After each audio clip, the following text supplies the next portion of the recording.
Bismillahirrahmanirrahim. Assalamualaikum warahmatullahi wabarakatuh. Nawaitu at-ta'alluma wa at-ta'lim wal hidayata wal istifada wa tadhakkura wa tadhkir wan naf'a wal intifa'a hatta 'ala al-tamassuki bi kitabillah wa sunnati rasulillah wa dilalata 'ala al-huda wa du'a 'ala al-khair. Allahumma shalli 'ala sayyidina Muhammad al-fatih al-mawlid wal khatim lima sabaq ناصر الحق الحق الهادي إلى صراطك المستقيم وعلى آله وصحبه حق قدره ومقداره العظيم سبحانك لا علم لنا إلا ما علمتنا إنك أنت العليم الحكيم رب اشرح لي صدري ويسر لي أمري واحلل عقدة من لساني يفقهوا قولي وصلى الله على سيدنا محمد وعلى آله وصحبه وسلم والحمد لله رب العالمين. Alhamdulillahi Rabbil Alamin wa bihi nasta'inu ala umuri dunya waddin wassalatu wassalamu ala asyrafil anbiya'i wal mursalin sayyidina Muhammadin wa ala alihi wa sahbihi ajma'in. Qala al-musannif rahimahullah wa nafa'ana wa bi'ulumihi fid dharain ila an qala qayyumus samawati wal ardin ay al-qa'im bi tadbirihima wa hifdhihima wa hifdhi ma fihima. Qayyumus samawati wal ardi sampai kepada kalimat muqaddimah yaitu qayyumus samawati wal ardi. Allah Subhanahu wa taala yang menciptakan, yang mengkokohkan, yang mendirikan ya semua lapisan-lapisan langit dan yang ada di sekitarnya. Wal ardi dan kemudian yang memperkokoh dan memperkuat serta menciptakan yang namanya lapisan-lapisan bumi. Al-Qa'im bi tadbirihima wa hifdhihima wa hifdhi ma fihima. Dan Allah Subhanahu wa taala juga yang menjaga yang ada di dalam lapisan-lapisan tersebut, baik yang ada di langit maupun yang ada di bumi. Maka sesungguhnya kita ini diperintahkan oleh Allah Subhanahu wa taala untuk mentauhidkan Allah sebaik-baiknya. Makna mentauhidkan di sini secara umum yang kita ketahui bahwasanya adalah makna mentauhidkan artinya mengesahkan Allah, betul. Akan tetapi tidak hanya sebatas mengesahkan Allah, ada kewajiban yang harus kita ketahui yang berkaitan dengan Allah Subhanahu wa taala seperti sifat dua ulu, baik itu sifat wajib maupun sifat mustahil maupun sifat jaiz. Sifat wajib yang kita ketahui adalah merupakan sifat-sifat mutlak yang dimiliki oleh Allah Subhanahu wa taala. Lawan daripada sifat wajib adalah sifat mustahil, sifat yang tidak mungkin ada di dalam zatnya Allah Subhanahu wa taala. Sifat jaiz adalah sifat yang bisa saja terjadi di dalam zatnya Allah, bisa saja tidak. Oleh karena itu, di samping kita mempelajari ilmu fikih barangkali atau ilmu hadis atau beberapa ilmu lainnya, penting juga bagi kita untuk mempelajari ilmu akidah atau disebut dengan ilmu tauhid dan lain sebagainya. Kenapa? Karena tauhid ini adalah merupakan pondasi ibadah kita. Pondasi ibadah. Apa jadinya kalau kita salat sementara kita meyakini ada yang mengatur di langit maupun di bumi ini selain Allah yang memiliki kekuasaan maknanya. Bagaimana kita salat 5 waktu atau barangkali kita salat di waktu-waktu lainnya daripada salat-salat sunnah, sementara kita meyakini bahwasanya Allah Subhanahu wa taala itu memiliki tangan layaknya manusia yang memiliki tangan pada umumnya. Maka andai kata kita kita berkeyakinan seperti itu, bahwasanya salat yang kita lakukan adalah salat bukan untuk mentauhidkan Allah, tapi untuk menyekutukan Allah Subhanahu wa taala. Dan ini jangan sampai terjadi, karena yang berkaitan dengan tauhid ini bisa menjadikan seseorang itu keluar daripada agama walaupun tidak disengaja. Walaupun dari kata-katanya dia tidak menyatakan keluar daripada agama Islam, tapi andai kata dia meyakini Allah itu berbentuk, Allah itu terdiri daripada unsur sebagaimana makhluk, Allah itu diartikan turun dari langit sebagaimana turunnya kita dari suatu tempat, maka seseorang itu telah menyekutukan Allah. Inna syirka la zulmun azim. Makanya di dalam Al-Quran, bagaimana Sayyidina Luqmanul Hakim memberikan wasiat kepada anaknya. Sebagian ada yang mengatakan Luqmanul Hakim ini adalah Nabi, tapi bukan Rasul. Sebagian juga mengatakan Luqmanul Hakim ini bukan Nabi, hanya saja orang soleh. Luqmanul Hakim, ya, wa idh qala Luqmanu libnihi wa huwa ya'iduhu ya bunayya la tusyrik billah inna syirka la zulmun azim. Dan tatkala Luqmanul Hakim memberikan nasihat, wejangan, wasiat kepada anaknya, apa wasiatnya? La tusyrik billah, jangan menyekutukan Allah. Inna syirka la zulmun azim, sesungguhnya yang namanya perbuatan syirik itu adalah merupakan kezaliman yang sangat besar. Mengambil hak orang lain itu zalim.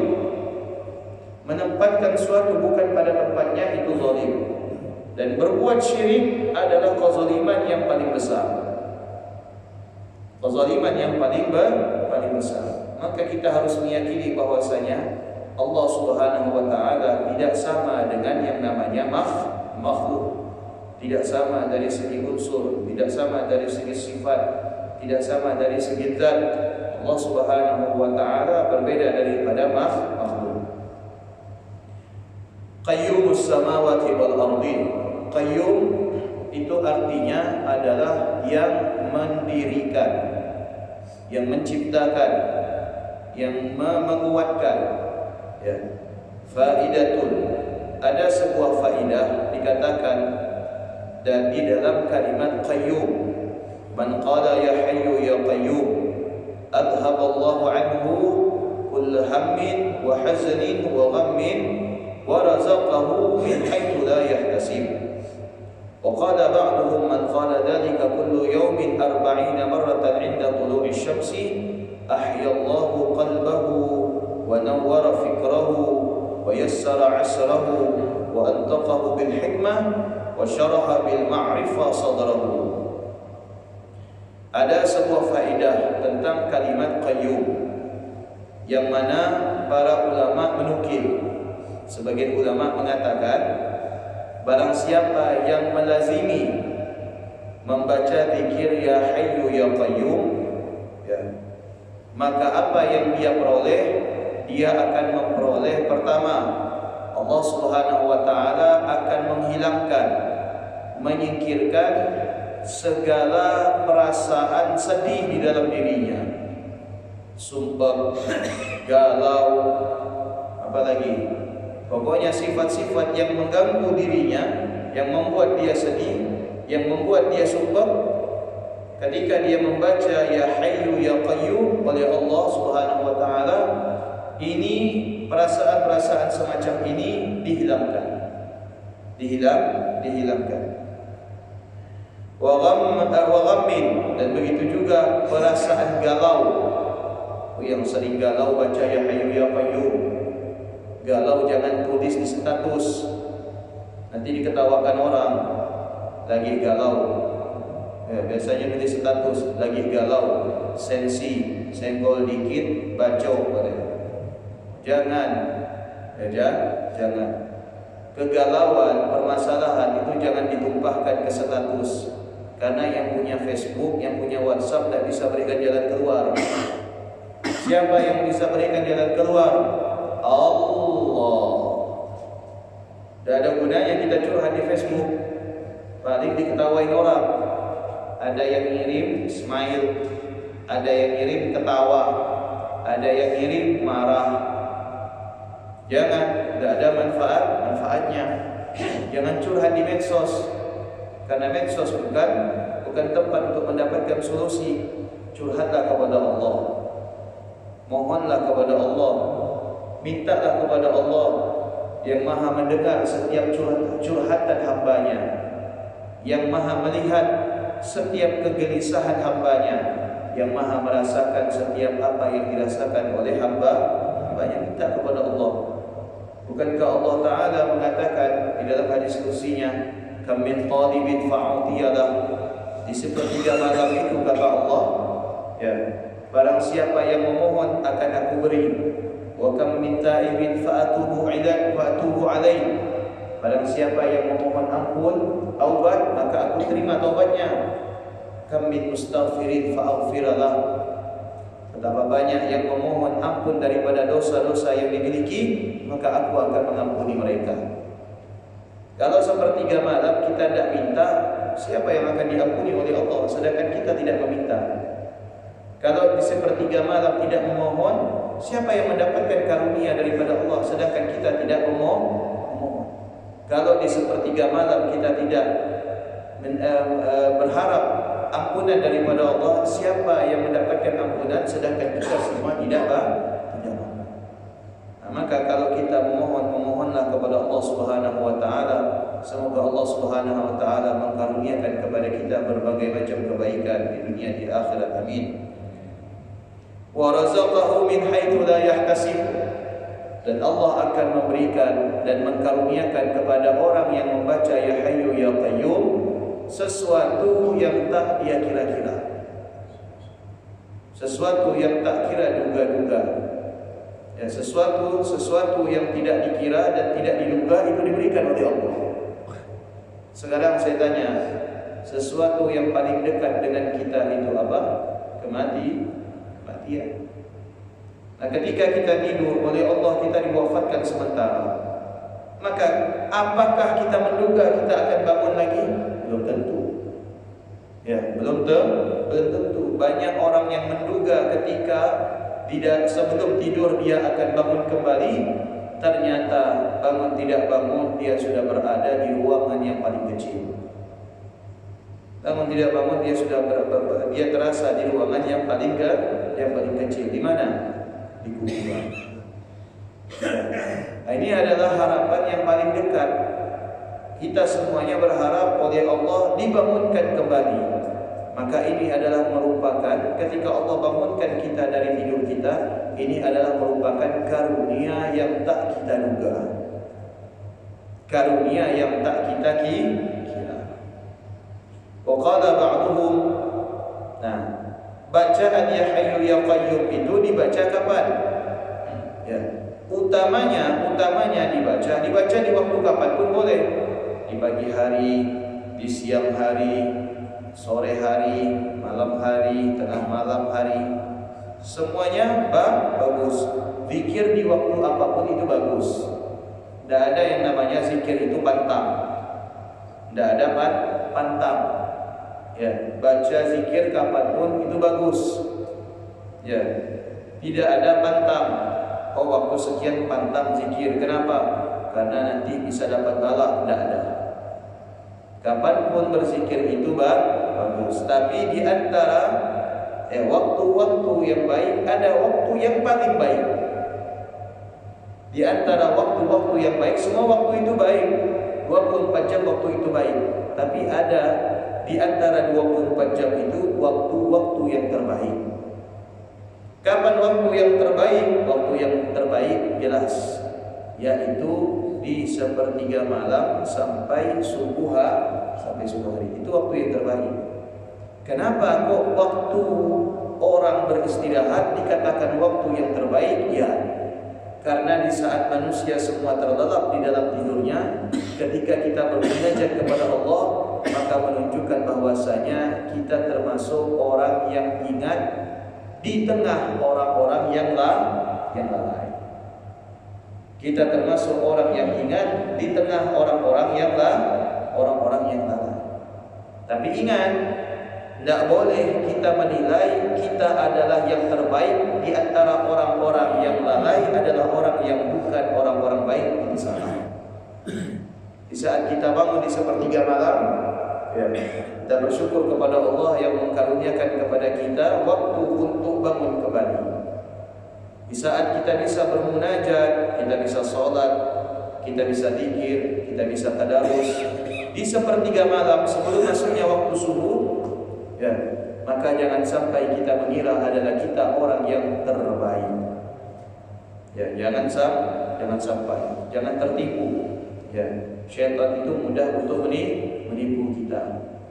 Dibisikkannya kita, kemudian kita menganggap adalah kita orang yang terbaik di saat itu, maka kita adalah merupakan orang yang terburuk di sisi Allah Subhanahu wa taala. Waqala ba'duhum, kapan ya hayyu ya qayyum zikir itu dibaca? Yang paling afdalnya yaitu dibaca ketika sebelum terbitnya fajar sampai terbitnya fajar. Berarti sebelum subuh sampai waktu subuh. Lepas waktu subuh itu keutamaannya sudah berkurang. Saya ambil contoh, misalkan orang minum obat. Mana waktu kapan yang paling terbaik untuk minum obat? Sebelum makan apa setelah makan? Setelah makan. Umumnya obat itu dikonsumsi setelah makan. Memang ada obat yang dikonsumsi sebelum makan. Umumnya adalah obat-obat mah. Tapi penyakit-penyakit yang lain dokter menganjurkan untuk mengkonsumsi obat setelah makan. Apakah sebelum makan kita minum obat tidak sembuh? Sembuh insyaallah. Tapi kurang mujarab. Mujarabnya kapan? Diminum setelah makan. Begitu juga dengan yang namanya zikir. Di waktu lain mujarab tidak sembuh.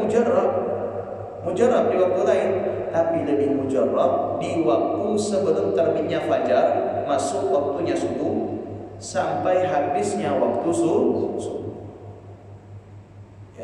Nah, makanya kebiasaan kita di pesantren, para guru-guru kita mengajarkan, selepas sholat sunnah qabliyah, sholat sunnah fajar, itu dianjurkan membaca ya hayyu ya qayyum sebanyak 50 kali. Ya hayyu ya qayyum la ilaha illa anta, ya hayyu ya qayyum la ilaha illa anta. Biasanya di Jawa itu, karena kita mondok di Jawa itu biasanya muadzin itu habis adzan baca ini. Ya hayyu ya qayyum la ilaha illa anta, ya hayyu ya qayyum la ilaha illa anta. Selepas itu 50 kali baca subhanallah wa bihamdi, subhanallahil azim, astaghfirullah, subhanallah wa bihamdi, subhanallahil azim, astaghfirullah, subhanallah wa bihamdi, subhanallahil azim, astaghfirullah. Setelah itu baca astaghfirullah lil muslimin wal muslimat, astaghfirullah lil mu'minin wal mu'minat. Tiga zikir itu biasanya kita baca di pesantren. Selepas sholat sunnah qabli atau sholat sunnah fajar. Yang mau mengamal silakan. Nah, kalau kita baca itu sebanyak 50 kali, minimal berapa Ustaz? Minimal 40 kali. Minimal 40 kali. Banyak benar Pak Ustaz, 10 kali tidak bisa. Boleh. 10 kali boleh, 1 kali pun boleh. Tapi rasanya tidak adil kalau kita itu mengambil bilangan yang paling sedikit. Tidak adil rasanya kita mengambil bilangan yang paling sedikit. Sebab karena hal-hal yang lain kita justru memilih bilangan yang paling banyak. Kita memilih bilangan yang paling banyak. Paling sedikit berapa Ustaz? Paling sedikit 1 kali. Tapi 1 kali jangan sampai sisanya dibuat untuk hal yang sia-sia. Misalkan habis sholat sunnah fajar, assalamualaikum warahmatullahi wabarakatuh, 15 menit lagi iqamat. 15 menit lagi qamat atau iqamah. Ngapain kita? Sudah baca ya hayyu ya qayyum la ilaha illa anta, ya hayyu ya qayyum la ilaha illa anta 50 kali. Subhanallah wa bihamdihi subhanallahil azim 50 kali. Astaghfirullahal muslimin wal muslimat, astaghfirullahal mu'minin wal mu'minat 50 kali.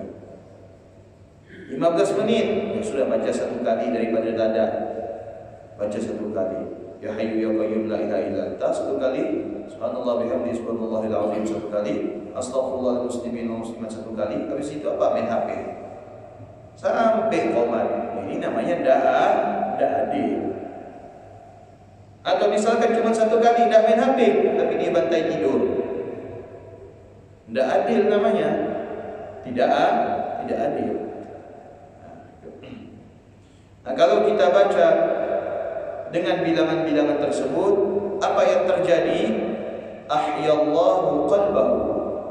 Kita punya hati oleh Allah itu dihidupkan. Berarti selama ini hati kita tidak hidup, Ustaz. Maksud hidup di sini adalah oleh Allah diterangi. Lampu itu hidup tidak? Hidup apabila dipencet. Hidupnya lampu yaitu terang. Kalau kita tidak pencet, itu lampu hidup tidak? Lampu tetap hidup. Kalau dia mati, maka ketika dipencet dia tidak hidup, tapi dia tidak bisa menerang. Tapi begitu dipencet, keluar sinarnya terang. Kita punya hati juga demikian. Hidup tidak hati kita? Hidup hati kita. Ini yang kadang membisi kita itu hati kita, kadang yang mengarahkan kita itu hati kita, tapi menerangi tidak. Sebentar. Yang namanya membuat hati bisa menerangi itu yaitu dengan zikir itu hati menerangi kita. Menerangi, bagaimana menerangi? Menerangi, memberikan arah kepada kita. Dengan lampu kita tahu arah, mana jalan keluar, betul tak? Mana jalan masuk, mana jalan yang luas, mana jalan yang sempit, mana yang buntu, mana yang tidak buntu. Dengan lampu. Kalau semuanya tidak ada lampu, kita mau masuk bingung, kita mau keluar bingung. Milih jalan lapang tidak ada, yang ada jalan sempit. Ini fungsinya zikir. Makanya dikatakan di dalam Al-Quran, alladzina amanu wa tatma'innu qulubuhum bi dzikrillah. Alladzina amanu, orang-orang yang beriman, wa tatma'innu qulubuhum bi dzikrillah. Ya, mereka punya cara untuk menenangkan hati mereka dengan apa? Dengan zikir kepada Allah. Ala bi dzikrillah tatma'innul qulub. Ya, maka tidak ada yang dapat menenangkan hati kecuali dengan mengingat atau menyebut nama Allah Subhanahu wa ta'ala. Orang yang kalau terbiasa zikir, maka hatinya akan terang. Ya, walaupun orangnya gelap. Ngerti tidak kira-kira? Walaupun fisiknya hitam, tapi dia punya hati terang. Kenapa? Karena melazimi di dalam dirinya itu zikir. Orang walaupun dia punya fisik terang, kulitnya putih, ya wajahnya putih, tapi kalau hatinya tidak berzikir, itu gelap. Gelap di sini bukan fisik, tetapi gelap di sini adalah rasa. Banyak orang kulit putih, tapi justru tidak bisa merasakan penerangan. Dia tidak mendapatkan penerangan. Banyak orang yang berkulit gelap, tapi justru di dalam hatinya terdapat penerangan. Salah satu contohnya adalah seorang tabi'in yang bernama Sayyidina Abdullah bin Mubarak. Sayyidina Abdullah bin Mubarak ini adalah awal mulanya seorang budak yang dipekerjakan sebagai penjaga kebun oleh majikannya. Pernah dengar tak ceritanya? Sudah? Belum. Benar belum nih? Sini dulu Pak.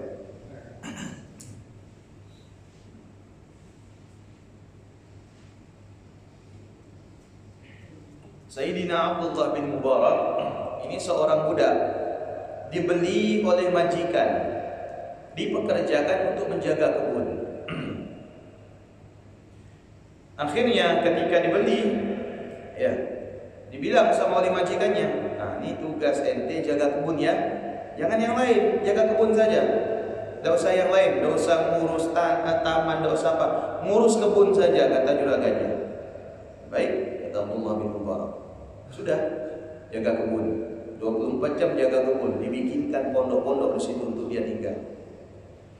Hingga suatu kali si pemilik kebun ini, ya, sayyidnya, tuannya ingin menikmati hasil kebun kurmanya. Ingin menikmati hasil kebun kurmanya. Diperintahkan kepada Abdullah bin Mubarak, "Abdullah, ambil kurma yang terbaik. Saya mau merasakan hasilnya." Diambil. Ini tuan, dimakan kelat. Apa ini? Tidak manis. Kelat ini, kata tuannya. Cari yang manis. Oh ya, ambil lagi. Ini tuan, dimakan kelat. Ambil lagi kelat. Apa kata tuannya? "Wahai Abdullah, gimana kamu ini? Saya suruh jaga kebun, tapi tidak tahu mana hasil yang bagus, mana hasil yang tidak." Apa jawab Abdullah bin Mubarak? Jawabnya, "Kan Tuan suruh saya jaga, bukan suruh saya nyicipi. Kan Tuan amanahkan saya jaga, ya saya jaga kebun ini. Saya tidak pernah nyicipi karena Tuan tidak memberikan amanah kepada saya untuk menyicipi setiap panen buah kurma ini. Maka saya tidak tahu Tuan mana yang manis, mana yang kelat, mana yang asam. Tidak tahu saya karena saya disuruh jaga aja." Tahu gitu. Juragannya, tuannya bilang apa? "Tidak pernah saya nemu orang amanah dan jujur semacam ini.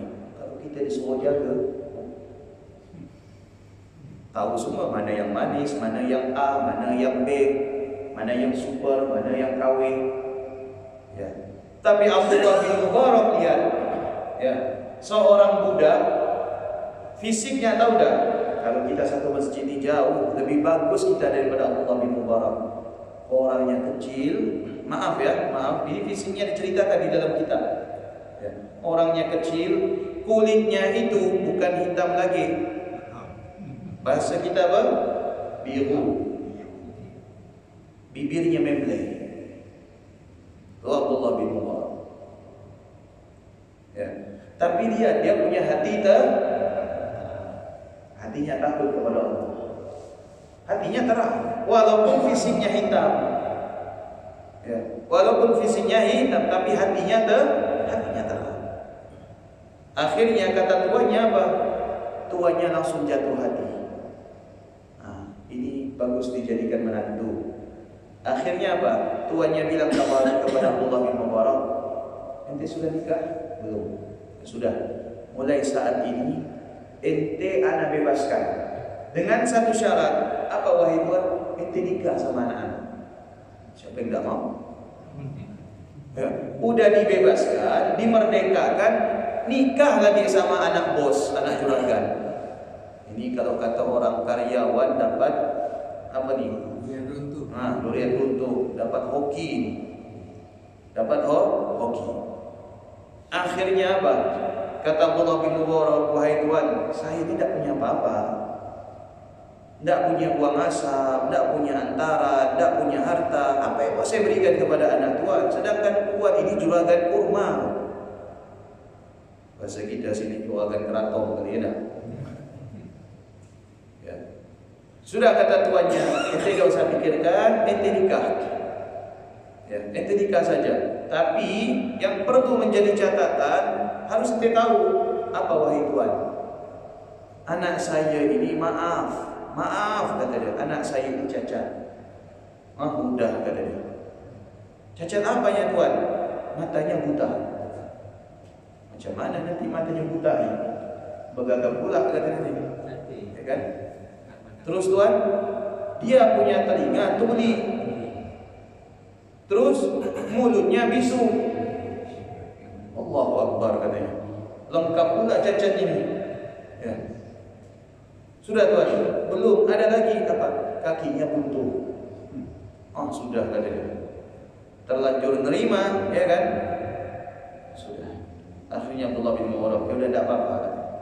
Saya terima, walaupun anak bapak, anak-anak tua ini cacat. Sudah. Tiba hari H tiba. Datang Abdullah bin Mubarak. Betapa kagetnya Abdullah bin Mubarak. Lihat calon mertuanya ini mempersiapkan acara yang begitu besar. Acara begitu besar. Dari ujung gang drum band, tengah gang tukang tam, ya, depan rumah palang pintu, pencak silat, lengkap sudah. Dilihatnya, ya Allah, ini anak cacat tapi kok acaranya besar seperti ini, katanya. Ya sudah, Bismillah, tawakal. Masuk dia ke rumah. Masuk ke rumah dipersilahkan. Kemudian apa? Ketika masuk ke dalam rumah, ya, di situ berkumpul para ulama, para tokoh-tokoh masyarakat, ya. Maka kemudian diberlangsungkan akad nikah. Selesai akad nikah seperti biasa. Abdullah bin Mubarak mau lihat istri, bukan calon lagi, ini sudah menjadi istri. Kata mertuanya, Abdullah, nah, sekarang saya persilahkan engkau untuk melihat istrimu. Sudah, masuk dia kamar. Begitu masuk kamar, hatinya ini gedebak-gedebu. Kayak apa, tidak bisa lihat, tidak bisa ngomong, tidak bisa dengar, kakinya buntu. Masuk dia ke dalam kamar. Begitu masuk ke dalam kamar, Assalamualaikum. Dia jawab salam. Ternyata dijawab salamnya. Waalaikumsalam. Katanya bisu. Kok bisa jawab salam? Masuk Abdullah bin Mubarak ke dalam. Dibuka itu jilbabnya, ternyata Masya Allah, matanya bulat, alisnya bentuk nun, hidungnya bentuk alif, ya kan? Pipinya kemerah-merahan, kulitnya putih. Sementara suaminya biru. Ya. Kaget Abdullah bin Mubarak, dibuka kakinya, utuh kakinya. Putih kakinya. Kalau bahasa orang, nyamuk kalau hinggap itu bisa jatuh. Ini apa-apaan ini, kata Allah bin Mubarak. Keluar Abdullah bin Mubarak. Ini bukan anaknya, ini orang lain kayaknya. Salah kamar dia. Ya, salah kamar. Mungkin dia pikir ini pak kamar pembantu kali ini ya. Tutup kamar. Pergi ke ayahnya. Wah ayah, itu benar anak ayah? Iya benar. Enggak. Iya benar anak saya. Kemarin ayah bilang kalau matanya buta, bisu, tuli, kemudian kakinya buntung. Apa jawab ayahnya? Itu hanya majas, wahai Allah. Anak saya buta daripada maksiat. Saya didik anak saya supaya tidak pernah melihat maksiat sama sekali.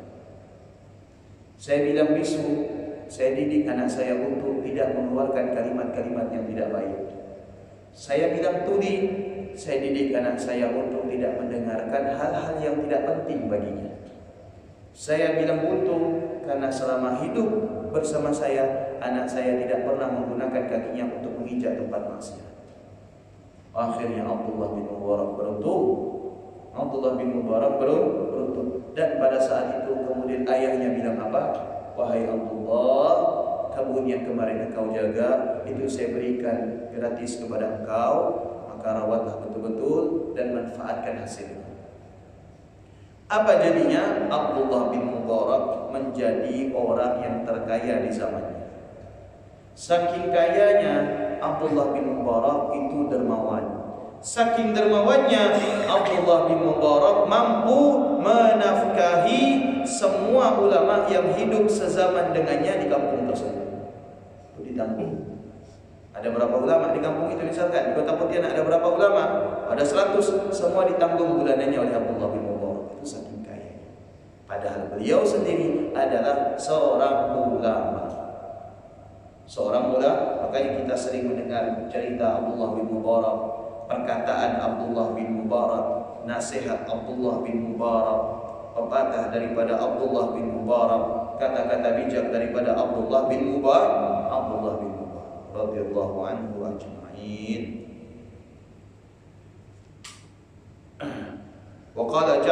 Muhammad, ajibtu liman bala bi arba, kaifa yughfal an arba.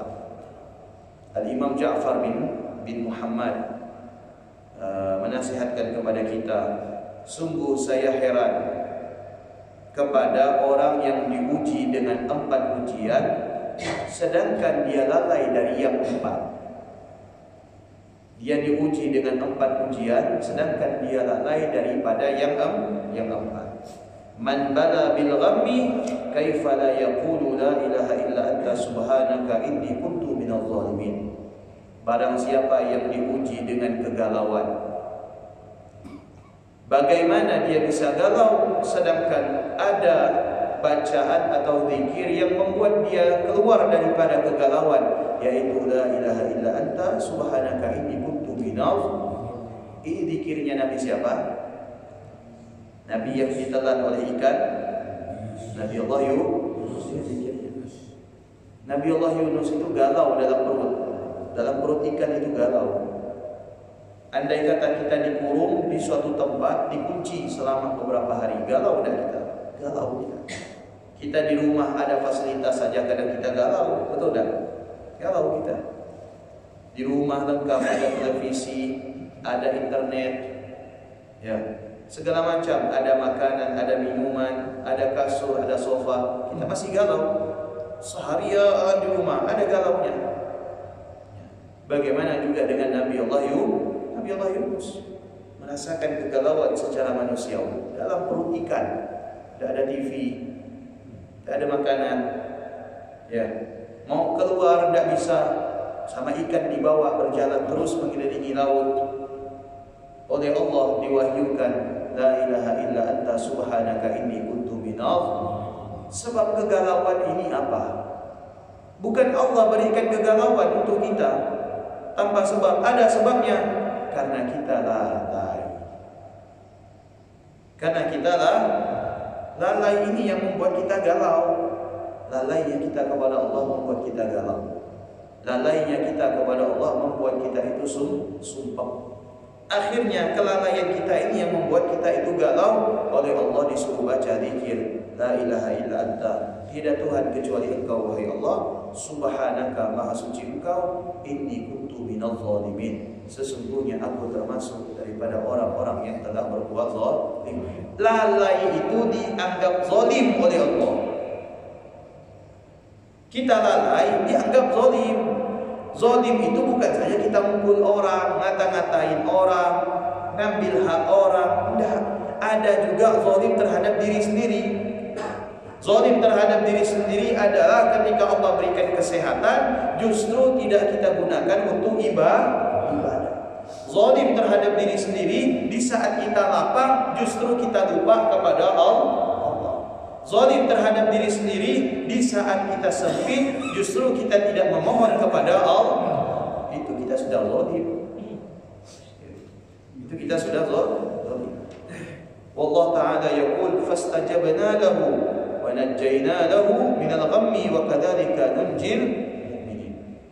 Kemudian oleh Allah Subhanahu wa taala, ketika orang-orang yang galau, orang-orang yang ketika galau kemudian memohon kepada Allah, fastajabna lahu, maka kami penuhi permintaan mereka.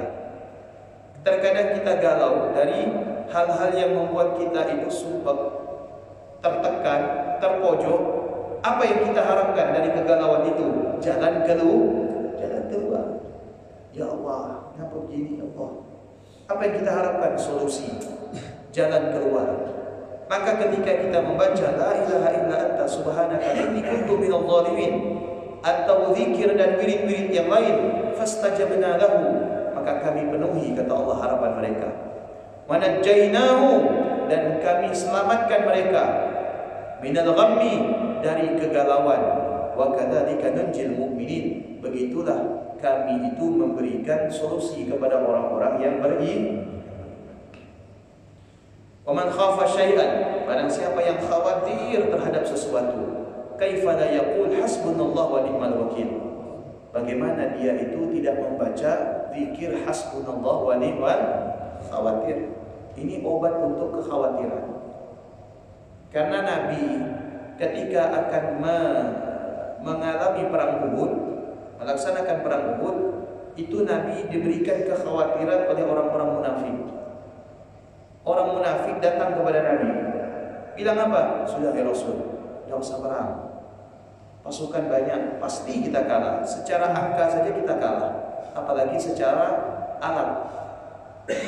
Secara dukungan kita kalah, tidak ada yang dukung kita, kata orang munafik ini. Itu mereka yang dukung banyak, wahai Rasul, pasti kita kalah. Ini orang munafik tugasnya membuat kekhawatiran. Apa jawab Nabi SAW? Hasbunallah wa ni'mal wakil. Oh, tidak cukup kepada Nabi, datang kepada Abu Bakar. Tidak cukup kepada Abu Bakar, datang kepada Umar, dan seterusnya. Apa jawaban para sahabat? Hasbunallah wa ni'mal. Nah, gitu juga ketika kita ada rasa khawatir. Ya, ketika kita ada rasa khawatir, misalkan anak kita kuliah, anak kita berangkat jauh, khawatir kita, baca hasbunallah wa ni'mal wakil. Cukup. Siapa yang mencukupi di sini? Allah. Hasbunallah wa ni'mal wakil. Yang mencukupi di sini adalah Allah. Wa ni'mal wakil, dan kita serahkan, wakilkan segala urusan ini kepada Allah. Wallahu ta'ala yaqul fanqalabu bi ni'matin minallah wa fadlin lam yamsashum su'. Jadi kalau orang baca ini dijawab oleh Allah, fanqalabu bi ni'matillah. Berbalik itu, yang semulanya khawatir berubah menjadi anugerah dari Allah Subhanahu wa taala. Wa fadlin, dan kemudian Allah memberikan pertolongan, lam yamsashum su', dan kemudian tidak disentuh oleh yang namanya kejahatan. Wa man makara bihi kaifa la yaqul wa ufawwidu amri ila Allah innallaha basirun bil ibad. Barangkali ada orang yang ingin berbuat tidak baik kepada kita, berbuat makar kepada kita, tidak senang kepada kita. Ada orang yang kita dengar, teman kita bilang, si itu tidak senang sama ente, hati-hati. Dia bakal melakukan sesuatu yang membuat ente itu rugi, celaka. Apa yang kita lakukan?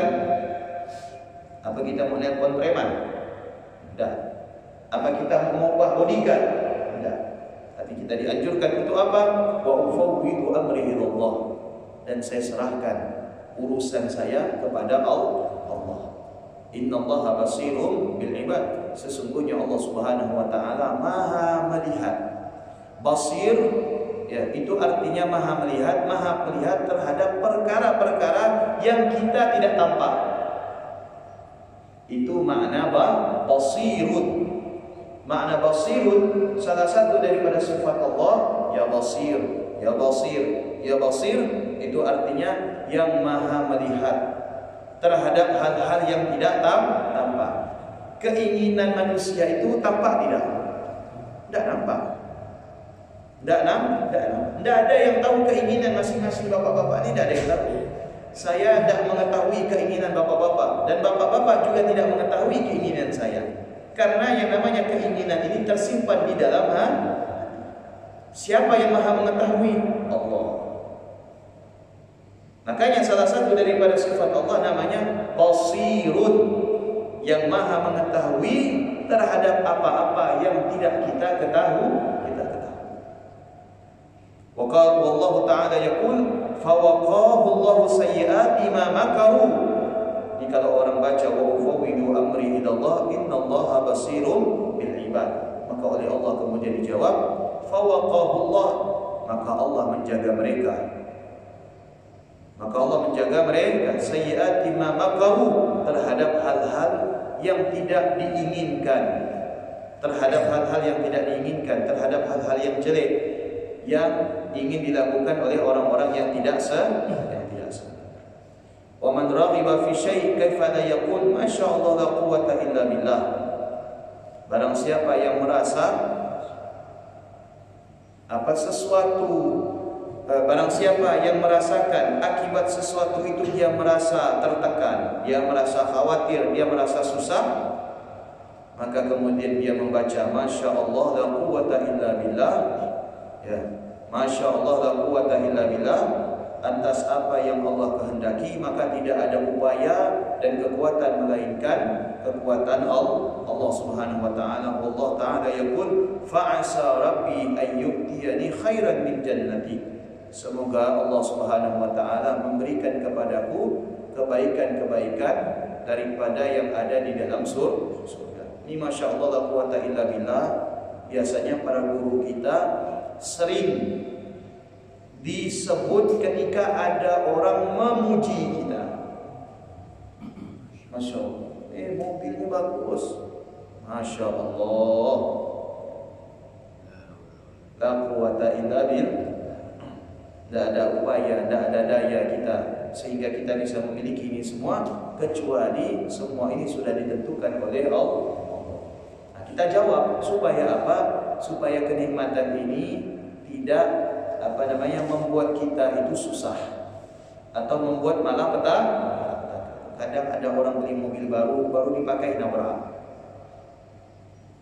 Belum ada dipuji sama orang, tetangganya puji, mobilnya bagus, kendaraannya bagus, rumahnya bagus. Ya, nah, itu terkadang ucapan-ucapan semacam itu bukan timbul dari orang yang suka sama kita. Terkadang ada terselip, ada sifat yang tidak baik, hasud dan sebagainya. Hingga mereka terkadang memuji dalam hati mereka ada doa yang tidak baik, mudah-mudahan celaka.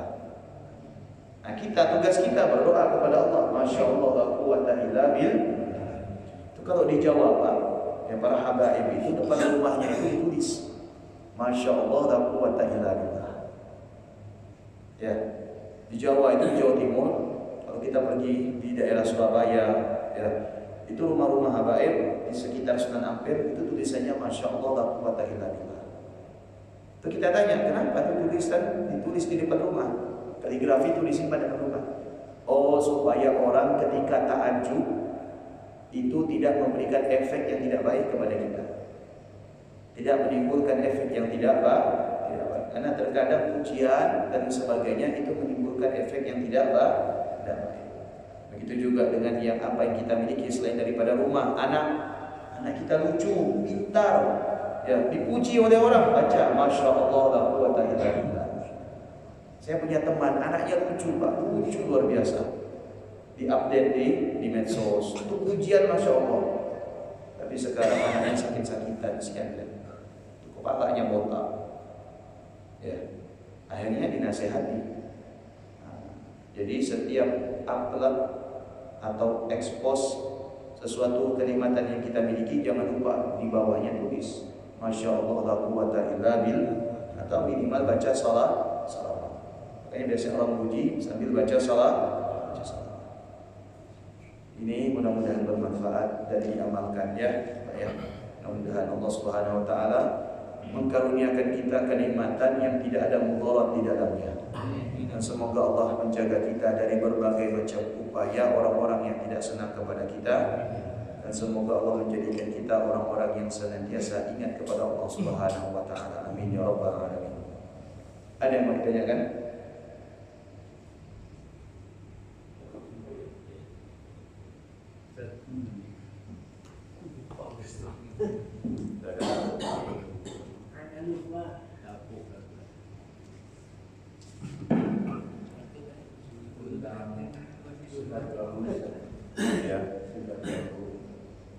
Dengan kedudukan Asmaul Husna, ya, Asmaul Husna, asma dan sifat.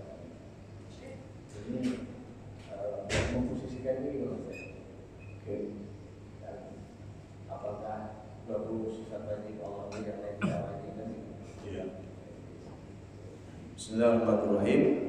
Sifat wajib bagi Allah yang 20 itu dicetus oleh Al-Imam Abu Hasan Al-Asy'ari.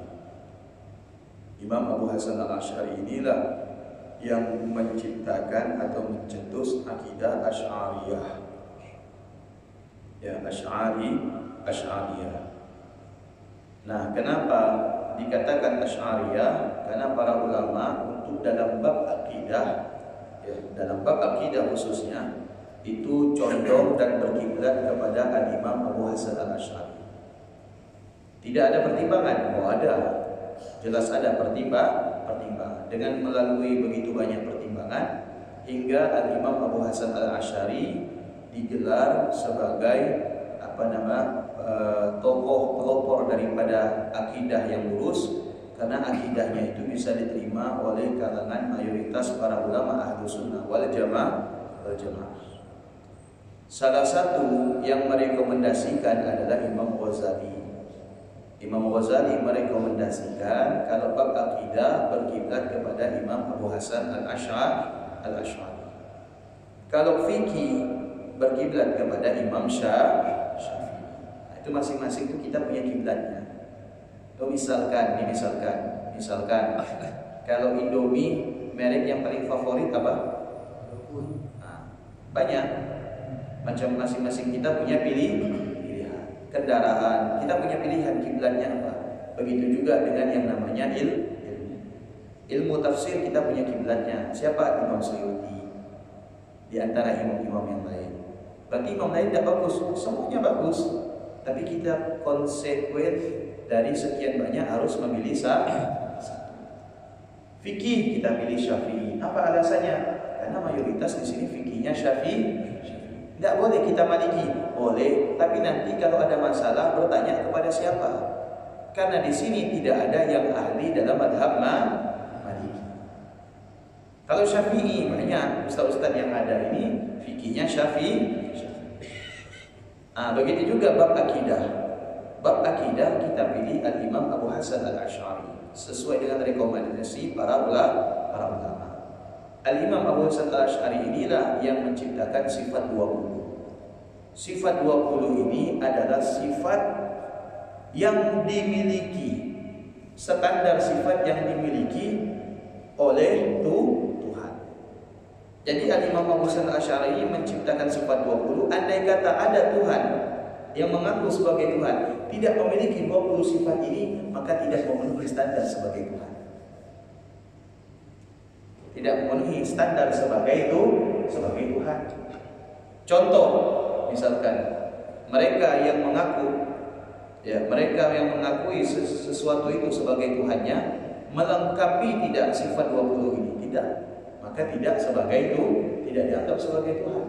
Baik yang disembah oleh mereka, namanya ini, namanya itu tidak memenuhi standar 20 sifat. Tapi Allah Subhanahu wa taala yang memenuhi standar 20 sifat. Makanya dikatakan sifat wajib 20. Kalau dikatakan mobil apabila memenuhi standar. Ada mobil. Ini mobil. Semua mobil, ada 5 mobil. Satu mobil tidak ada setirnya. Satu mobil tidak ada mesinnya, ada setirnya. Satu mobil ada setir, ada mesin, tidak ada bannya. Satu mobil lengkap, ada setir, ada ban, ada mesinnya.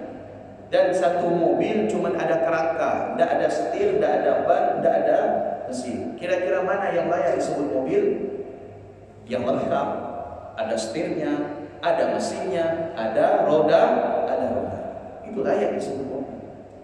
Banyak ngaku sebagai Tuhan, tes dulu, lulus tak sifat 20. Mana sebagai Tuhan? Latta, disembah oleh orang-orang jahiliyah sebagai Tuhan. Latta kita lihat memenuhi standar sebagai Tuhan tidak. Pertama, wujud ada, ya. Mereka anggap Latta, berhala ini sebagai Tuhan, wujudnya ada, oke. Qidam tidak. Apa artinya qidam? Terdahulu. Kapan adanya Latta ini? Dibuat oleh orang. Berarti bukan terdahulu sifatnya. Berarti bukan terdahulu. Sudah tidak lulus, satu sifat saja sudah roboh. Sifat selanjutnya baqa. Apa artinya baqa? Kekal selama-lamanya. Kekal tidak patung? Tidak kekal. Habis dimakan rayap hancur. Sudah tidak lulus sebagai Tuhan. Betul tak? Itu sifat 20. Adapun Asmaul Husna itu adalah ya nama-nama Allah. Sifat ya itu yang ada di dalam zatnya Allah, wajib. Sedangkan asma itu nama-nama Allah. Allah memiliki nama selain daripada satu nama. Ngerti Pak? Jelas Pak? Nah, salah satu nama Allah Subhanahu wa taala Ar-Rahman. Kenapa Allah dinamakan Ar-Rahman? Karena Allah Maha Penyayang. Kenapa Allah Subhanahu wa taala dikatakan Ar-Rahim? Karena Allah Maha Mengasihi.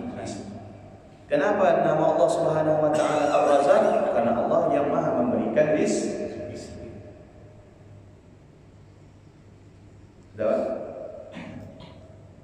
Cuma sebagian dari 20 itu kan ada kudrah ya. Iya. Kudrah, iradah.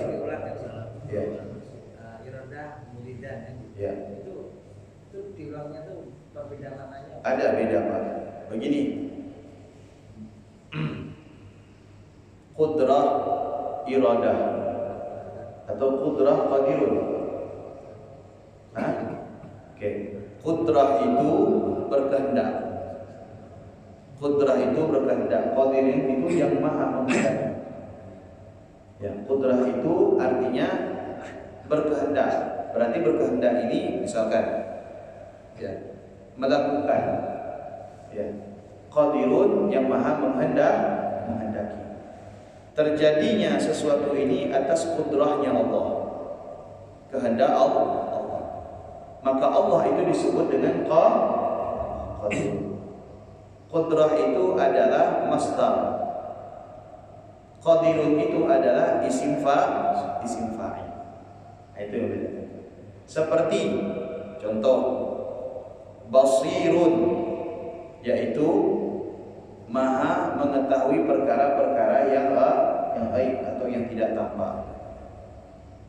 Kemudian beda tidak dengan Maha melihat? Beda. Melihat ya, melihat secara zahir beda, melihat secara batin beda. Nah, itu perbedaannya. Ada lagi? Bismillahirrahmanirrahim. Assalamualaikum warahmatullahi wabarakatuh. Ini Pak Ustaz, saya Pak Ustaz, bagaimana cara mengamalkan Asmaul Husna Al-Hayyu dalam kehidupan sehari-hari? Yang kedua Pak Ustaz, apakah ada pentingnya kita mempelajari sifat-sifat Allah sebagai Al-Hayyu? Apa? Yang kedua? Yang kedua, apakah hakikat pentingnya kita mempelajari sifat Allah sebagai Al-Hayyu? Al-Hayyu.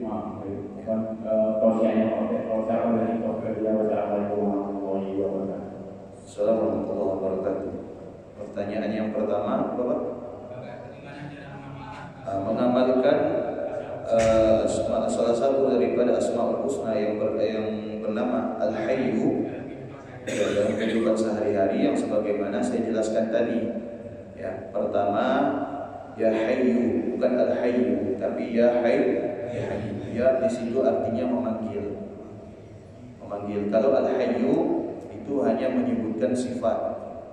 Ya. Misalkan di antara kita ini ada orang yang tinggi, ya kan?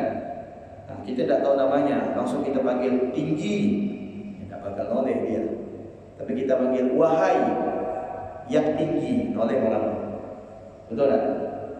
Karena kalimat wahai itu untuk panggilan. Kalimat ya hayyu atau nama ya hayyu daripada nama-nama Allah Subhanahu wa taala kita realisasikan di dalam kehidupan kita. Pertama, yaitu tidak hanya sebatas ketika kita memerlukan. Artinya ini sudah dijadikan rutinitas. Kapan yang paling afdal? Yaitu ketika di sepertiga malam, ya, dari terbit fajar sampai lepasnya atau berakhirnya waktu fajar. Dan paling utamanya adalah dari sebelum azan sampai setelah azan. Itu yang paling afdal. Waktu yang lain juga fadilahnya ada, tapi yang paling afdal itu. Yang kedua, sifat Al-Hayyu. Ya, yang kedua sifat Al-Hayyu apa? Hakikat mempelajari itu bahwasanya kita harus mengetahui bahwasanya Allah Subhanahu wa taala Maha mengatur segala-galanya. Makanya dikatakan di sini Qayyumus samawati wal ardh. Ya, maka Allah Subhanahu wa taala yang mengatur dan yang menghendaki segala-galanya. Allah itu Maha ada. Nah, ketika kita membaca Ya Hayyu, merasakan wujudnya Allah, adanya Allah. Karena tidak sedikit orang yang mengatakan Allah itu Tuhan, tapi mereka tidak merasakan keberadaannya Allah. Ya, seakan-akan Tuhan itu tidak ada bagi mereka. Nama agama itu hanya sebuah simbol. Nah, ketika kita melazimi diri kita untuk membaca zikir Ya Hayyu, Ya Hayyu, Ya Qayyum, berarti di situ kita menyatakan bahwasanya yang Maha Hidup ini ada. Yang memberikan kehidupan kepada kita ini ada. Yang mengatur kehidupan ini ada. Kapan? Ini buktinya. Kita diatur kehidupan kita. Yang mengatur ini bukan kita, tapi yang mengatur adalah Allah. Bagaimana Allah mengatur kehidupan? Ada yang diciptakan, ada yang diwafatkan. Ada yang tumbuh, kemudian ada yang hilang. Itu Pak. Sudah? Assalamualaikum warahmatullahi wabarakatuh. Waalaikumsalam warahmatullahi wabarakatuh. Bagaimana kita mengatasi kejaliman pribadi kita sendiri, Ustaz? Misal salah satu contoh ini mungkin kita secara tak sadar kita melakukan hal demikian. Contoh kita makan obat. Obat kita bilang dengan obat inilah kita sembuh. Itu salah satu contoh. Dan kedua misalnya contoh karena orang inilah yang bisa menyenangkan kita. Apakah dalam hal perbuatan yang kita ucapkan, yang kita maksudkan itu membawa kita ke jahannam itu sendiri. Assalamualaikum warahmatullahi wabarakatuh. Waalaikumsalam warahmatullahi wabarakatuh. Dan saya sambung mengatasinya itu bagaimana supaya jangan terjadi hal yang demikian.